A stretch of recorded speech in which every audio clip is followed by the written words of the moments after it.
Bienvenue aujourd'hui avec notre chère Anne Julien. Je suis trop contente de vous la présenter.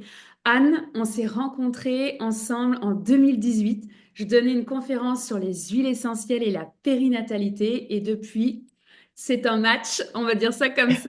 Et donc, je suis hyper contente de vous présenter cette sorcière, une sorcière au grand cœur, une sorcière qui est hyper ancrée. En tout cas, moi, c'est la vision que j'ai de toi. Elle a une sagesse, elle est au contact de sa sagesse intérieure et c'est hyper inspirant. Donc, à partir de maintenant, vous allez vous aussi la connaître. N'hésitez pas à vous abonner au podcast ou à mettre vos questions en commentaire. Soit Anne, soit moi, on viendra y répondre et ça va nous faire super plaisir.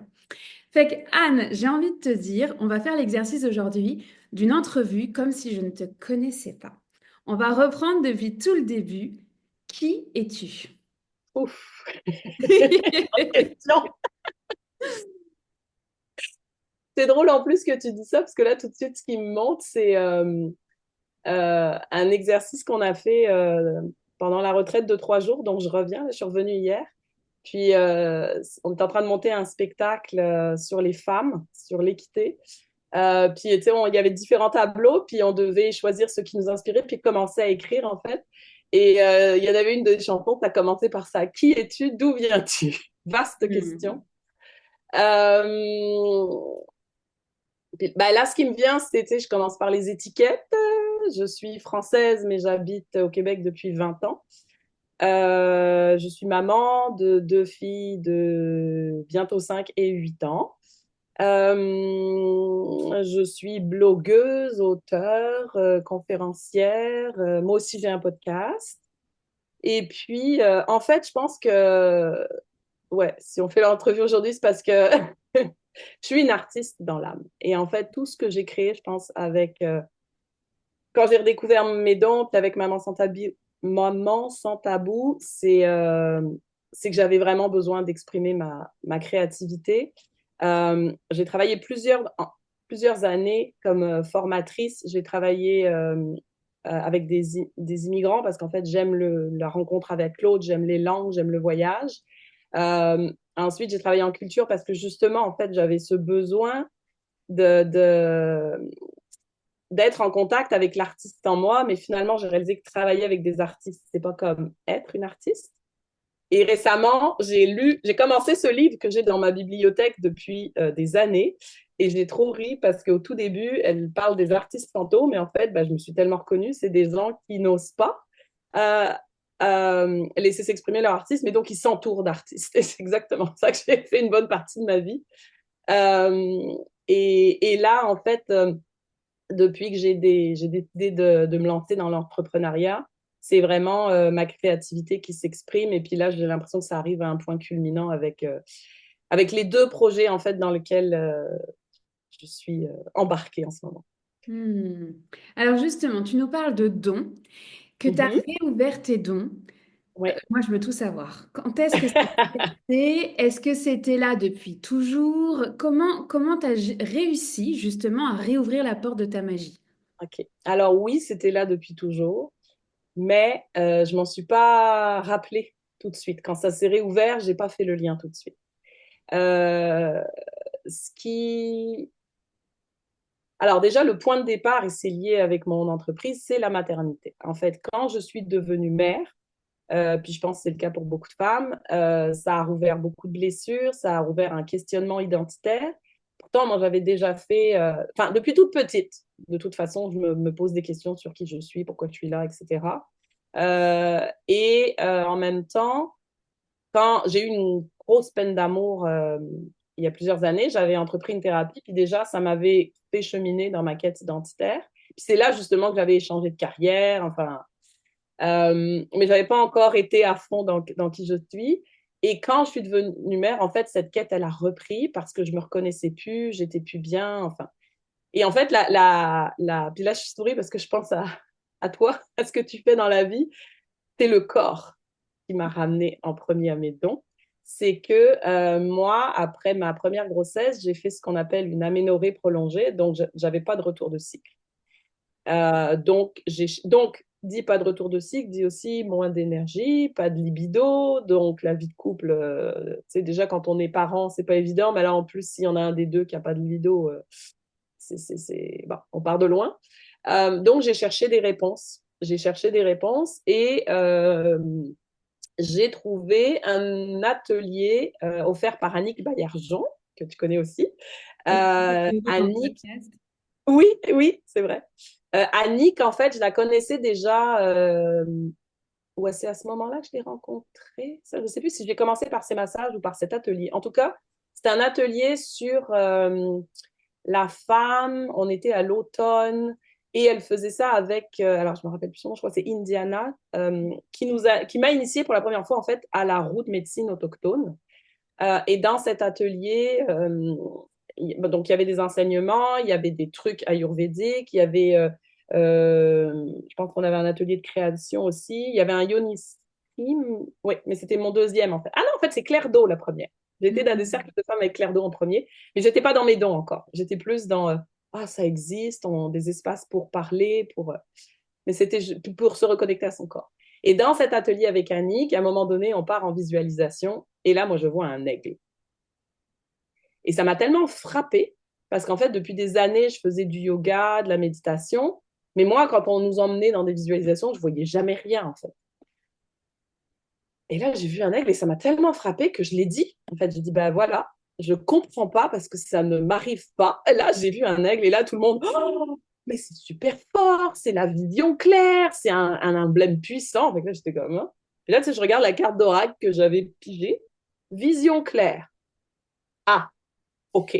Et en fait, je suis ressortie de là, non pas en me disant, oui, j'ai ce don, mais là, c'était comme, ben, en fait, ce que moi, j'en ai compris, c'est tu sais ce que tu as à faire. Tu sais où est la réponse. Tu vois? C'était comme une évidence. Donc, j'ai entrepris tout un cheminement. Donc, j'ai fait des soins avec Annick, j'ai fait de l'acupuncture, enfin bref, je me suis ouverte au féminin sacré à ce moment-là. Et j'ai de nouveau eu mes règles, on a eu un deuxième enfant. Et là, j'ai voulu aller vraiment dans le féminin sacré. Tu sais, j'ai fait un blessing way pour ma deuxième, vraiment plus me connecter aux femmes. Et On va peut-être juste rappeler ce que c'est un blessing way. oui, alors un blessing way, c'est, j'aime bien dire, c'est un baby shower spirituel là, pour les Québécois, c'est-à-dire on honore la femme qui va accoucher et on crée des liens avec un cercle de femmes qui est important pour la femme qui va accoucher, la future mère. Et il y a toutes sortes de rituels qu'on peut faire en fait pour soutenir la femme dans son accouchement. Et moi, on l'avait fait le 8 mars. Hmm. Un mois avant ma date prévue d'accouchement, juste avant la pandémie, donc à une semaine près, j'aurais dû tout annuler. Donc j'étais ravie et je me rappelle, elle m'avait fabriqué un collier et le collier a brisé au moment de la poussée Waouh. parce que j'avais plus besoin d'elle. Enfin, au moment, non, pas au moment de la poussée finale en fait, quand Sophie est sortie. Donc je me suis dit, bon, c'est bon, j'ai plus besoin d'elle, c'est fait.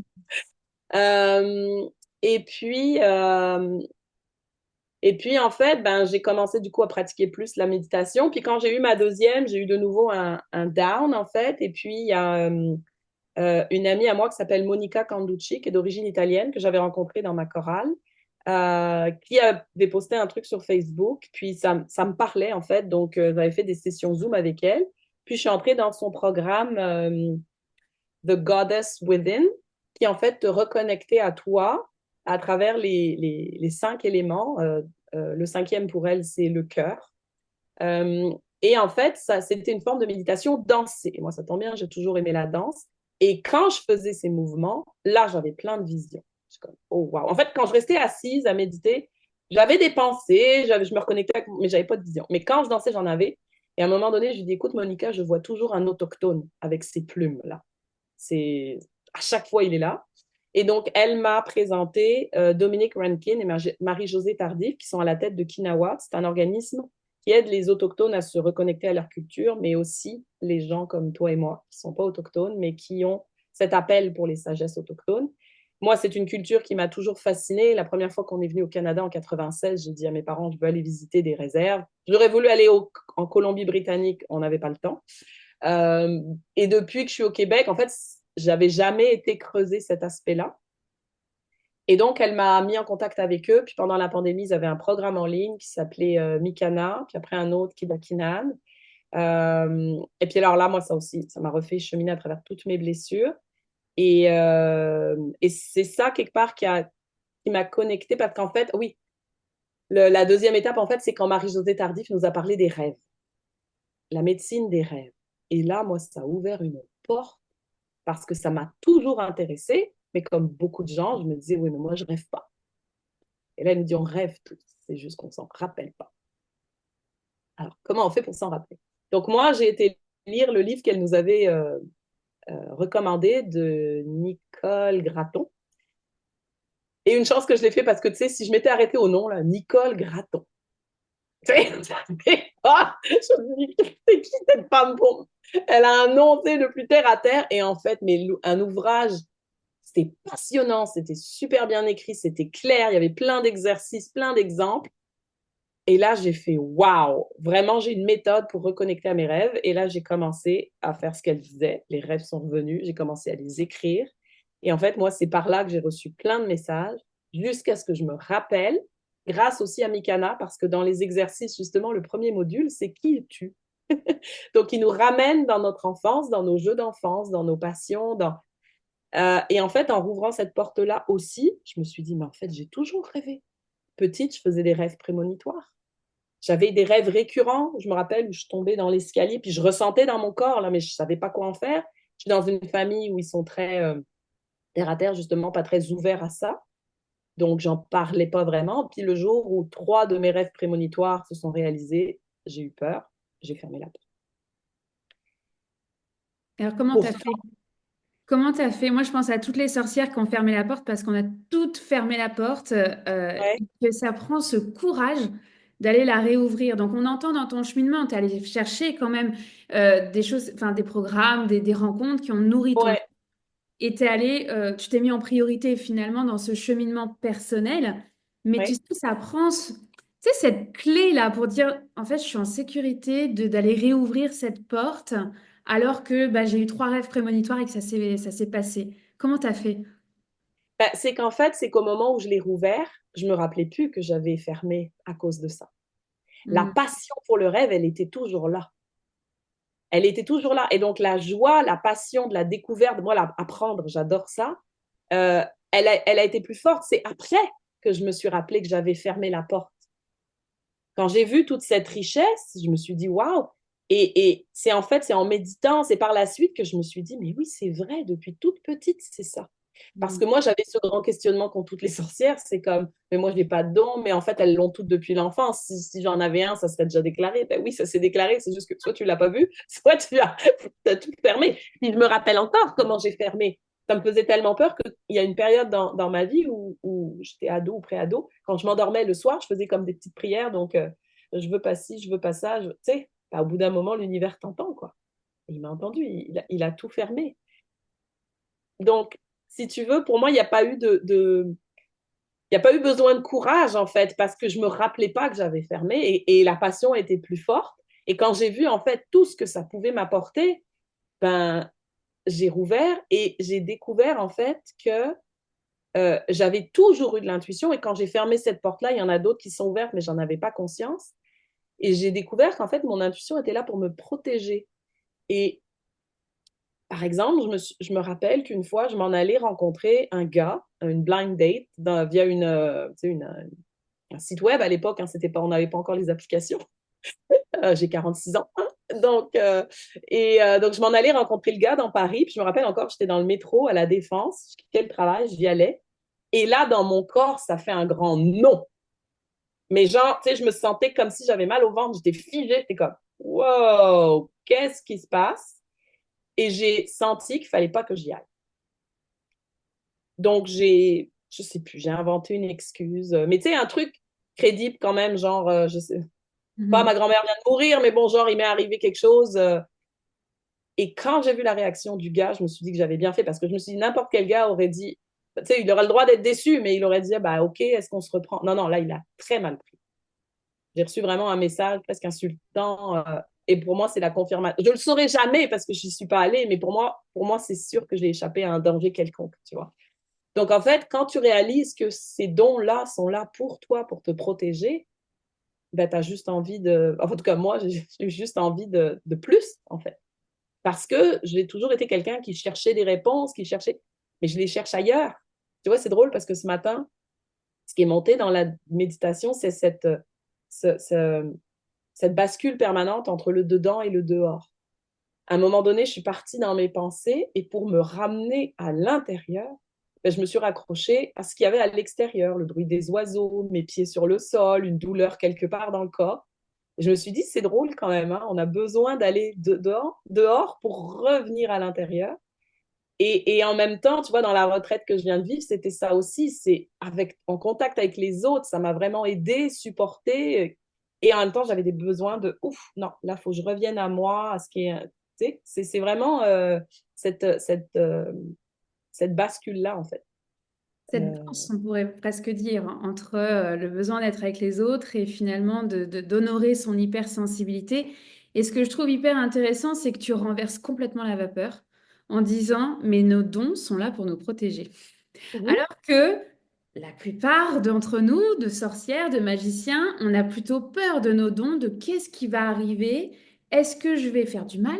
Est-ce que vraiment, tu sais, puis on commence à se comparer, et puis on pense qu'on n'en a pas de dons, puis finalement tu t'aperçois que, bah, peut-être des années plus tard que c'était là, mais que bon, c'était juste pas honoré parce que t'es peut-être pas prêt. Tu vois, moi je me mets aussi sur le compte de la maturité, de dire, mais on mhm. n'était peut-être pas prêt aussi à 4 ans d'avoir ces Mais dons-là.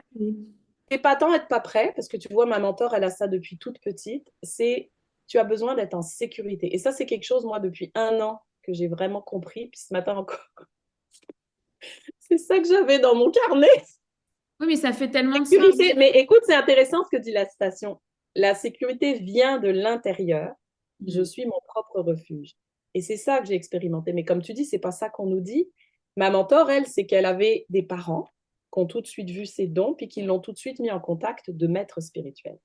Moi, j'avais pas cet environnement-là. Donc, Mm. quand tu es dans un environnement qui est hostile, qui n'est pas là pour te protéger, quelque part, c'est une forme de protection de se fermer à ses dons. Et tu vois, j'ai fait une constellation familiale en novembre dernier. Euh, et en fait, ce qui en est ressorti, c'est que moi, je pensais que ma mère, elle avait jamais été au courant. Et en fait, ce qui en est ressorti, c'est qu'elle l'a toujours su, mais elle t'a protégé parce qu'elle sentait que c'était pas le moment où tu pouvais te déployer. Et il a fallu que je traverse un océan et que je vienne ici pour que ça puisse se faire. Parce qu'ici, je me sens chez moi, je me sens en sécurité avec des gens qui me ressemblent, où il y a beaucoup moins de jugement qu'en France. Puis, oui, c'est la peur qui nous fait fermer ça. Puis, tu vois, c'est drôle parce qu'en fin de semaine, c'est les discussions qu'on a eues avec les autres femmes. On a peur de sa lumière. Ah, bien sûr. On On a a- peur de sa lumière. Mais, c'est moi, l'image qui me montre quand tu me parlais de ça, c'est la Reine des Neiges. C'est que petite, on te dit que tes pouvoirs sont dangereux. Mm. On te permet pas d'expérimenter. Alors que même petite, elle a quand même pu, tu sais, ça lui faisait créer de la magie pour elle et sa sœur, des beaux jeux. Mais oui, il y a eu un accident. Mais parce que oui, mais il y a un danger dans tout. Mais c'est justement, si on ne te permet pas, dès que tu es jeune, d'apprendre à les maîtriser, mais c'est comme n'importe quoi. Je veux dire, tu apprends un métier, t'es pas à l'abri d'une erreur, de mal faire, tu sais.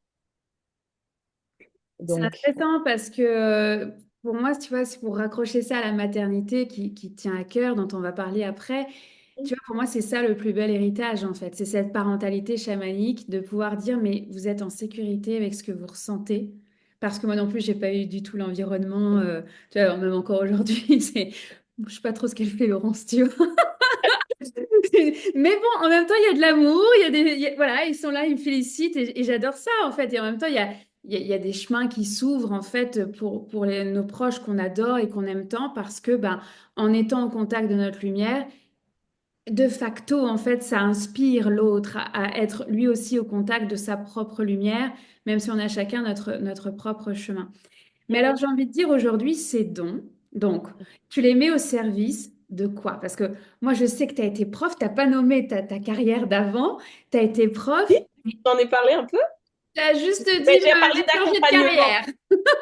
Je dis accompagnement auprès d'immigrants, mais c'est vrai que j'ai pas nommé le mot prof. Oui, c'est Voilà, vrai. tu étais prof et aujourd'hui, alors, qu'est-ce que tu fais d'un point de vue professionnel et comment ta spiritualité nourrit ton métier?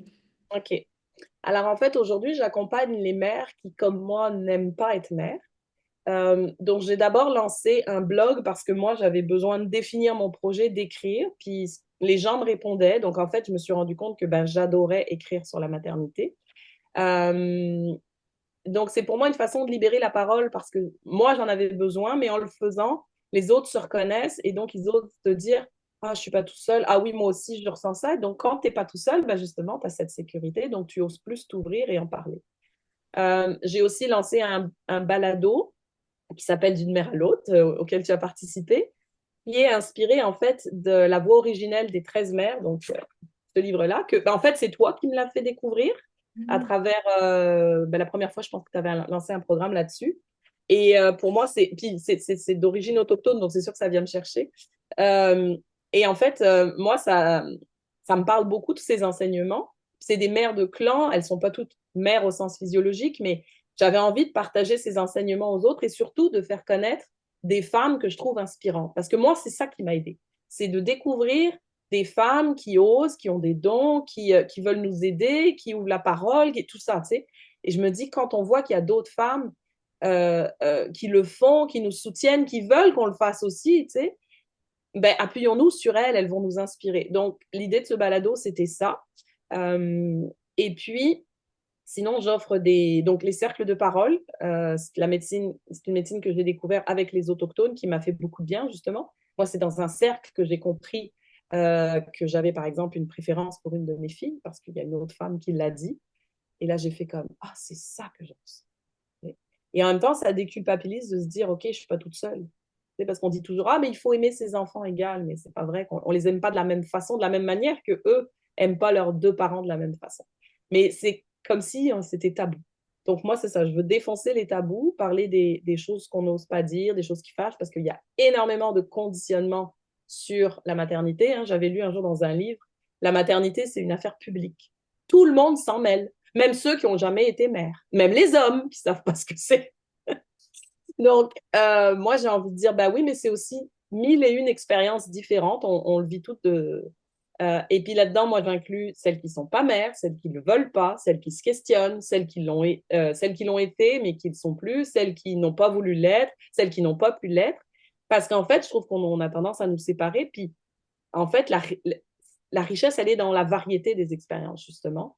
Euh, et, euh, et puis, j'offre aussi donc, j'offre des cercles de parole en ligne. Et là, je réfléchis à en offrir aussi en présentiel parce que je me rends compte qu'on a ce besoin de sortir de la maison, surtout quand on est nouvelle maman.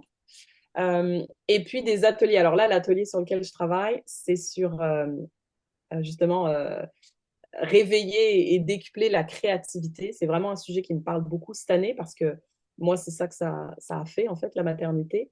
Et je sens que c'est un besoin que les femmes ont parce qu'une fois que tu as donné la vie, en fait, tu as créé quelque chose, mais tu restes bloqué dans cette identité de mère et tu sais que tu as changé, mais tu n'arrives pas à te retrouver, à te redéfinir. Donc, je pense qu'il faut réveiller un petit peu ce feu créateur.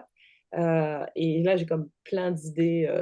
Puis ça me permet de réunir mes passions. Tu sais, j'ai toujours aimé danser, chanter, écrire. Et tout ça, c'est des outils, en fait, pour réveiller ce feu, en fait, et peut-être, du coup, connecter à ses dons aussi. Mais alors, j'irais même plus loin, c'est l'artiste finalement qui prévaut dans tout ce que tu fais. Et Oui. il y a tellement, tellement de personnes qui n'osent pas être cet artiste. Tu l'as nommé le concept d'artiste fantôme. Euh, Mhm.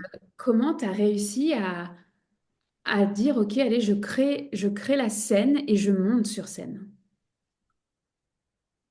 Ben, en fait, c'est que quand j'ai lancé en fait la page Facebook de Maman sans tabou, que j'ai commencé à écrire, c'est un peu comme les rêves en fait, ça s'est fait tout seul, puis je me suis rendu compte que j'avais ça en moi, puis je me suis dit ah mais c'est vrai, j'ai toujours écrit. Alors j'avais pas toujours un journal intime, mais j'ai toujours écrit des longues lettres à mes amis ou à mes parents quand je partais en vacances, j'ai toujours écrit des cartes postales, j'ai toujours on est allé au Maroc avec mes grands-parents, j'ai écrit un journal de bord, j'ai fondé un journal dans mon lycée, j'ai réécrivé des paroles de chansons. Enfin, ça a toujours été là. Puis j'ai fait des études de lettres, tu sais, c'est quelque part, c'est pas pour rien. Euh, et puis, ben, tu sais, quand il faut que tu crées des visuels, que... Alors, il y a beaucoup aussi de peur parce que quand j'ai découvert Canva, je me dis, ah non, mais c'est too much. Il y a trop de choix, je vais les perdre. Je vais perdre trop de temps. Puis ma coach, elle me disait, mais non, au contraire, c'est riche. Je dis, ouais, mais tu sais, c'est... Puis en fait, bon, bah, tu y vas petit à petit, etc. Puis je me rends compte que je m'amusais, en fait. Puis moi, je me suis jamais trouvée bonne en dessin. Donc là, qu'il y ait des beaux visuels déjà tout faits, que j'ai juste à faire comme du collage, pour moi, c'était cool. Puis les gens me disaient, ah, tu fais des belles vidéos. Ah, ok, bon, donc ça m'encourageait, en fait. C'est qu'à partir du moment où tu commences à te montrer, ah, c'est sûr qu'il va y avoir des critiques aussi, mais c'est pas ceux-là qu'il faut écouter. C'est ceux qui t'encouragent.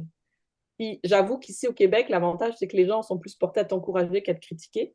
En France, c'est sûr que c'est pas la même affaire.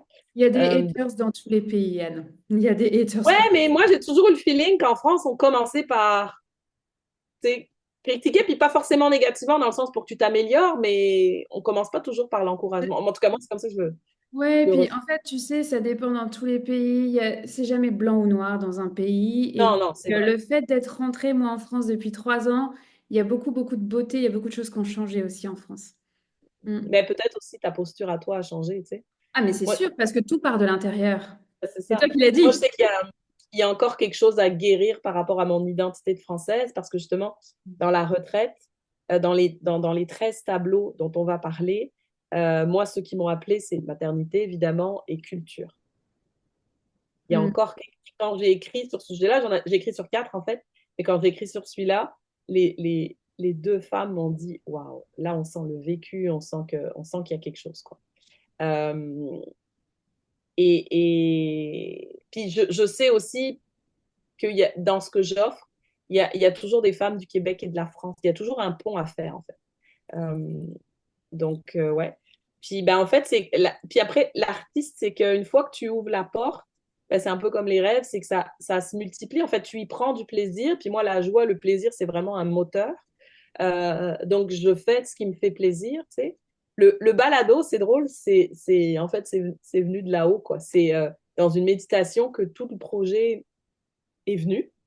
Je l'avais noté, mais j'avais oublié parce que moi, je ne me relis pas. Mais c'est revenu. Fait que là, tu commences à dire, OK, là, si ça revient, puis exactement pareil, quoi. Je me dis, OK, c'est que faut que je le fasse. Faut que je Mm. le fasse. Puis c'est en lignée, donc je me suis dit, bon, ben, go, j'y vais. Puis c'est full créatif. Alors, comme dans tout, il y a des choses que j'aime pas, des aspects techniques et tout ça, mais quand même, j'aime cette connexion, puis j'ai comme plein d'idées. Puis après, alors c'est sûr que moi j'ai toujours dansé. C'est comme ça que j'ai connu mon mari aussi. Je faisais de la chorale, mais là, cette année, j'ai vraiment senti le besoin de arrêter de faire ça en groupe. En fait, j'avais besoin de chercher pour moi. Donc j'ai essayé le théâtre, mais je me rends compte que c'était pas ça. Ce que j'aimais, c'est déclamer. Tu sais, quand je vais dans des ateliers d'écriture puis que je lis mon texte, j'aime ça parce que c'est autre chose. Il y a écrire, mais il y a le dire.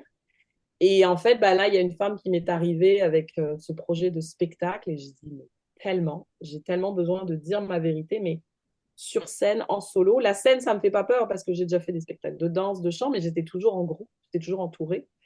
Là, je vais être seule. Ben, il y a d'autres femmes, mais à un moment donné, j'ai un solo, tu sais. Fait que c'est un défi, mais je pense que je suis prête parce que le fait que je sais que je suis soutenue, que j'ai ces dons, que j'ai cette sécurité intérieure, ben, j'ose y aller, quoi. Puis, plus tu es en contact de gens qui sont eux-mêmes en train décupler leur créativité, plus ça vient, tu vois. Il y a 2, 3 semaines, il y a une femme qui m'a fait découvrir un lieu magique qui s'appelle l'Atelier d'art intuitif à Sainte-Rose, à Laval. C'est un espèce de maison, café, où il y a tout ce qu'il faut pour dessiner, faire du collage, de la poterie, tout ce que tu veux, quoi. J'avais l'impression d'une gamine qui rentrait dans la caverne d'Ali Baba. Et là, mais je me suis dit, waouh! Fait que là, je me suis mis à faire un collage. Et je me suis dit, mais c'est génial. J'avais vraiment l'impression, comme une enfant, en fait. Tu sais, il y avait plus cette idée de performance. C'est ça aussi qui bloque notre créativité. Puis c'est ce qu'elle dit dans le livre. Faut lâcher la censure, son propre censeur, son autocritique. Puis on n'est pas là pour dessiner quelque chose de beau. Puis moi, c'est souvent ça qui m'a freinée, surtout au niveau dessin, ou c'est que je me trouve pas bonne en dessin, tu sais. Puis je suis entourée de gens qui sont bons. Puis là, tu te parles, puis je vois une carte que mon mari m'avait fait pour Noël. Tu sais. Moi, je suis pas capable de faire ça, là. Je suis pas capable, là.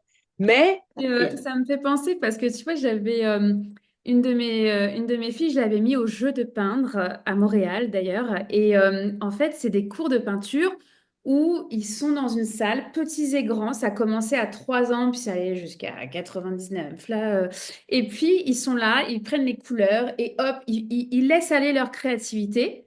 Moi, j'attendais, ça durait 45 minutes. Je n'ai jamais vu une toile de ma fille parce que l'objectif, c'était pas que les parents disent Oh, c'est beau ce que tu as fait. C'était que l'enfant ait lâché sa créativité et elle ressortait de là tellement avec de la joie et des étoiles dans les yeux que j'avais presque le goût de m'inscrire. Mais on est rentré en France. Donc voilà. Mais en fait, c'est juste dire ça existe, en fait, des ateliers, des cafés comme ça. Et finalement, tu vois, cette autocensure, elle est valable dans nos dons, elle est valable dans notre côté artistique, elle est valable dans notre métier, elle est valable dans Mm. notre spiritualité, finalement.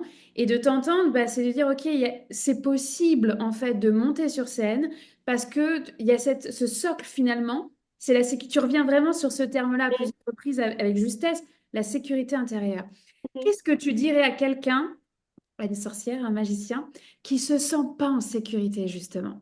Tu sais, parce que le jugement des autres, le regard des autres, l'identité aussi qui peut être associée, qui est encore dans l'inconscient collectif, tu vois, bah, c'est pas forcément quelque chose de bien vu. Qu'est-ce que tu leur dirais pour qu'ils se sentent plus en sécurité? Qu'est-ce qu'ils pourraient faire? Ou Bah, dire? je reviens à cette idée de dedans et dehors. C'est que il faut changer son environnement. Il faut essayer de le rendre le plus sécuritaire possible, éliminer les critiques. S'il y a des gens qui sont trop négatifs, bah, peut-être mettre un peu de distance, les voir moins souvent. C'est un des conseils d'ailleurs qu'elle donne dans le livre. C'est par exemple l'exercice des pages du matin, tu le montres à personne. Même toi, tu le relis pas. Hmm. Comme ça, il y a zéro jugement. Mais euh, c'est aussi un travail intérieur, c'est-à-dire que ça commence par soi. Moi, ce que j'ai réalisé, c'est que notre plus grand critique, c'est nous-mêmes. Hmm. Et que tant que toi, tu vas te juger, il y a toujours quelqu'un qui va te juger. Tu vas toujours être sensible au jugement, tu vas toujours attirer les jugements. Et si toi, tu arrives à te donner suffisamment d'amour, euh, ben, tu vas renforcer ta sécurité, puis ton c'est plexus solaire, ce qui me vient là, mais tu sais, ta confiance en toi. Et donc, tu vas être plus perméable aux critiques. Parce que toi, tu sais, puis après, t'en prends, t'en laisses. Quand il y en a une qui te touche, c'est intéressant aussi. C'est pas de la rejeter, c'est de se dire, OK, pourquoi celle-là, elle me touche? Puis d'aller creuser, puis de trouver d'où ça vient et de défaire le nœud. Moi, quand j'ai embarqué dans ce projet-là, j'avais terriblement peur. J'ai fait de l'insomnie, j'avais mal au ventre, jusqu'à ce que, bon, j'en parle à mon mari, puis qu'il me dise, ben oui, mais ça a l'air de te faire vibrer, ben alors go. Tu sais, qu'est-ce qui te bloque? Puis j'ai remonté le fil, puis je me rappellerai toujours d'une fois à ski, j'avais quoi, 20 ans, où je suis rendue quand même à un bon niveau en ski, mais on était moitié gars, moitié de filles dans le groupe. Puis à un moment donné, le prof il dit, allez, on va sauter du haut d'une petite corniche. Ouais, ok, on est capable. Là, tous les gars, ils vont, puis ils se pètent la gueule. Puis nous, les filles, on est comme, ah. Mais là, il y en a une, elle fait, non, non, attends, on y va là, parce que sinon, ils vont nous achaler tout le reste de la semaine, là. Allez, les filles, c'est toutes pour une, là, allez, on y va. Fait que ça nous a comme boosté, on y est allé. Puis moi, écoute, le truc le plus, j'ai senti mon cœur partir. Je dis, qu'est-ce que je fais là? Mais j'ai atterri parfaitement. Et Hmm. j'étais pas fière de moi. Et je suis à peu près une des seules, si tu veux. Eh ben, le prof, il a fallu qu'il me dise que la façon dont j'ai atterri, j'aurais pu me péter les genoux. Tu sais, comment casser la baraque à quelqu'un, quoi? Fait que ça m'a fait comme. Ça a du coup remis la peur. J'avais dépassé une peur, puis lui, il m'en remet une. Hmm. Ok, ben, je le ferai plus. Si c'est... Alors que, tu sais, j'aurais pu lui dire, ben oui, mais non, je ne me suis pas cassé les genoux. Fait que... Mais c'est pas du tout ça que j'ai dit. Donc, si tu veux, c'est que souvent, quand il y a une plus grande peur, c'est que c'est là qu'il faut que tu ailles. Mais la peur, elle est là. Puis la méditation, moi, ça m'aide parce que ça me ramène à l'intérieur. Et en fait, vous faites l'exercice, mais à l'intérieur, c'est tout. À l'intérieur, tu sais, t'es bien. Là, tu vois, moi, j'ai mon épisode de balado qui sort samedi. Puis d'habitude, ça me prend du temps de préparation, de montage. Et là, je me dis, j'ai pas envie de le faire aujourd'hui parce que je veux revenir sur ma retraite. Je me dis, OK, si je le fais demain, j'ai que demain. Ça me fait peur. Mais à l'intérieur, je sais que je vais y arriver. Ça va m'obliger à lâcher la perfectionniste, tu sais, me dire, bon, allez, je le fais d'une one shot, go, c'est publié. Et dans la tête, ça fait, oui, mais non, t'es pas capable. Mais à l'intérieur, c'est comme, il n'y en a pas de problème, tu sais. Fait que d'essayer le plus de rester en contact avec soi, de nourrir ça. Plus tu vas nourrir ça, plus ça va grandir, hein. C'est vraiment l'image que j'avais ce matin, c'est un feu, d'aller nourrir ça, puis ça va te redonner confiance en fait. Et si en plus tu t'entoures d'un réseau, d'une famille d'âmes qui ressent les mêmes choses que toi, qui voit ta lumière et qui l'encourage en fait, ben, ça va t'aider encore plus. Donc, tu sais, je pense qu'il y a vraiment les deux. Puis, ben, tu commences par celui que tu veux, tu fais les deux en même temps. Mais c'est vraiment ce jeu du dedans et du dehors. Mm. Merci de nommer tout ça parce que c'est tellement ce regard de l'autre et ce syndrome de perfection qui nous bloque en fait dans se laisser aller dans notre spiritualité, la nourrir, la développer, parfois de la mettre à contribution dans notre métier, mais pas toujours. En fait, ça dépend de chacun, comment tout le monde n'est pas thérapeute, en fait, tout simplement. Et voilà, ça permet d'emmener un brin de magie dans tout ça. Et pour conclure, qu'est-ce que tu dirais comme message à ces sorcières et magiciens qui nous écoutent, à celles qui sont maman, pas maman, enfin, tu vois, ça serait quoi le message que tu aimerais leur faire passer? Ben, ça fait écho à ce que tu as partagé hier sur Telegram et ce que j'ai vécu, c'est de croire en ses rêves et de ne pas les lâcher. Parce que, comme m'a dit Marie-Josée Tardif une fois, si ton rêve contribue à plus grand, il n'y a pas de raison que ça ne marche pas. Et que si tu l'honores, la, la, l'univers va t'aider en fait. Les portes vont s'ouvrir. On est soutenu. Si tu déposes tes rêves à la terre, que tu les lâches pas, que tu les nourris, petit pas par petit pas, tu n'es pas obligé d'y aller all-in, petit pas par petit pas, justement pour garder cette sécurité. Tu y vas au fur et à mesure, la sécurité ta zone de sécurité va s'agrandir parce qu'en fait, on est là pour ça, en fait. Ces rêves-là qui nous nourrissent, nous, ils sont là aussi, ils contribuent au monde aussi. Et comme tu le dis, tu sais, qui souffre de ne pas connaître ta magie, mais c'est ça. Toi, déjà, t'en souffres de ne pas la laisser s'exprimer, mais en plus, il y a quelqu'un là qui en a besoin et que tu vas inspirer. Donc, c'est de ne pas se lâcher, vraiment, et de croire en ses rêves. Eh ben, merci Anne pour ce temps, pour cette entrevue. Je vais mettre évidemment les livres que tu as nommés en dessous. Je vais mettre les liens des balados aussi, alors le tien, l'entrevue qu'on a fait ensemble, mais aussi ceux de plusieurs femmes médecines dont tu as parlé, parce qu'elles sont Ouais, déjà venues dans Entre sorcières. On a Claire Do, Annick Baillargeon qui sont venues, ouais. donc je mettrai les balados avec, enfin les épisodes avec ces femmes médecines aussi. Et puis voilà, écoute, rejoignez-nous sur Telegram pour les coulisses, parce que là, elle vous a glissé un petit mot comme ça, parce qu'effectivement, il se passe plein de choses dans les coulisses VIP des sorcières et des magiciens. Donc pareil, je mettrai le lien Telegram juste en dessous. Alors merci mille fois, Anne, d'avoir pris le temps. Et puis, bah, Merci à toi. il n'y a plus qu'à, quoi. Il n'y a plus qu'à croire en ses rêves et go, quoi. Ça go. À bientôt. Bye.